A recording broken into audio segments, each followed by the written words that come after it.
ಎಲ್ಲ ಚಾಟ್ಸ್ಗಳ ಜೊತೆ ಸಿಗುವಂಥ ಒಂದು ಸ್ವೀಟ್ ಚಟ್ನಿ ನಿಮಗೆ ಗೊತ್ತಲ್ವಾ? ಹಾಗಿದ್ರೆ ಬನ್ನಿ ಇವತ್ತು ಆ ಸ್ವೀಟ್ ಚಟ್ನಿ ಮಾಡೋಣ. ನನ್ನ ಜೊತೆ ಬರ್ತೀರಲ್ವಾ? ಬನ್ನಿ, ನಾನು ಸ್ಟೆಪ್ ವೈಸ್ ಆಗಿ ನಿಮಗೆ ಹೇಳಿಕೊಡ್ತೀನಿ. ಮೊದಲೇನು ಮಾಡಬೇಕಂದ್ರೆ ಸ್ವಲ್ಪ ಡೇಟ್ಸ್ ತಗೋಬೇಕು, ಖರ್ಜೂರ ತಗೋಬೇಕು, ನೀರಲ್ಲಿ ಚೆನ್ನಾಗಿ ತೊಳೆದು ನೆನೆಸಿಟ್ಟಿರಬೇಕು. ಒಂದು 4-5 ತಗೊಳ್ಳಿ. ಮೊದಲು ಇದನ್ನು ಬೇಯಿಸಬೇಕು. ಸ್ಟವ್ ಆನ್ ಮಾಡ್ಕೊಂಡಿದ್ದೀನಿ ಆಯಿತಾ? ಸ್ವಲ್ಪ ನೀರು ಕೂಡ ಇದೆ. ಇದ್ರ ಜೊತೆ ಸ್ವಲ್ಪ ಹುಣಸೆ ಹಣ್ಣಿನ ಜ್ಯೂಸ್ ಕೂಡ ಸೇರಿಸ್ಕೊಳ್ಳಿ. ಅದು ನೀವು ಹುಳಿ ನೋಡಿಕೊಂಡು ಸೇರಿಸ್ಕೊಂಡ್ರೆ ಸಾಕಾಗುತ್ತೆ. ರುಚಿಗೆ ತಕ್ಕಷ್ಟು ಉಪ್ಪು, ಸ್ವಲ್ಪ ಅರಿಶಿನ ಹುಡಿ, ಸ್ವಲ್ಪ ಜೀರಿಗೆ ಹುಡಿ ಕೂಡ ಸೇರಿಸ್ಕೊಳ್ಳಿ. ಆಮೇಲೆ ಖಾರಕ್ಕೆ ಒಂದು 1/4 ಟೀ ಸ್ಪೂನ್ನಷ್ಟು ಮೆಣಸಿನ ಹುಡಿ ಕೂಡ ಬೇಕಾಯ್ತಾ. ಇನ್ನೆಲ್ಲ ಕೂಡ ಮಿಕ್ಸ್ ಮಾಡಿಕೊಂಡು ಇದನ್ನು ಚೆನ್ನಾಗಿ ಬೇಯಿಸ್ಕೊಳ್ಳಿ. ನೋಡಿ, ಬೇಯ್ತಾ ಇರುವಾಗ ಇದಕ್ಕೆ ಒಂದು 2 ಟೀ ಸ್ಪೂನ್ನಷ್ಟು ಬೆಲ್ಲ ಸೇರಿಸ್ತಾ ಇದ್ದೀನಿ. ಅದು ಪಾಕ ಮಾಡಿದಂಥ ಬೆಲ್ಲ ನಾನು ಹಾಕ್ಕೊಂಡಿರೋದು. ನೀವು ಸ್ವೀಟ್ ನೋಡಿಕೊಂಡು ಸೇರಿಸ್ಬೋದು ಆಯಿತಾ. ನೋಡಿ, ಇವಾಗ ಇದು ರೆಡಿ ಆಯ್ತಲ್ವಾ? ಫುಲ್ಲಾಗಿ ನೋಡಿ. ಇನ್ನು ಇದನ್ನು ಚೆನ್ನಾಗಿ ರುಬ್ಬಬೇಕು.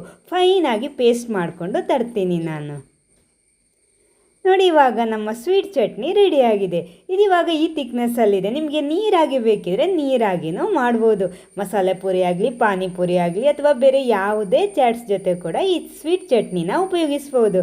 ಹೇಗೆ ನೀವು ಕೂಡ ಇದನ್ನು ರೆಡಿ ಮಾಡ್ತೀರಲ್ವಾ? ಹಾಗಿದ್ರೆ ಇವತ್ತೇ ರೆಡಿ ಮಾಡಿ ಒಂದು ಚಾಟ್ಸ್ ರೆಡಿ ಮಾಡಿಕೊಂಡು ತಿನ್ಕೊಳ್ಳಿ. ಆಮೇಲೆ ಈ ಪೇಜ್ ಕೂಡ ಫಾಲೋ ಮಾಡಿಟ್ಕೊಳ್ಳಿ. ಇನ್ನೂ ವೆರೈಟಿ ಟೇಸ್ಟಿ ಹೆಲ್ದಿ ರೆಸಿಪೀಸ್ ಬರುತ್ತಾ ಇರುತ್ತೆ. Okay, thank you.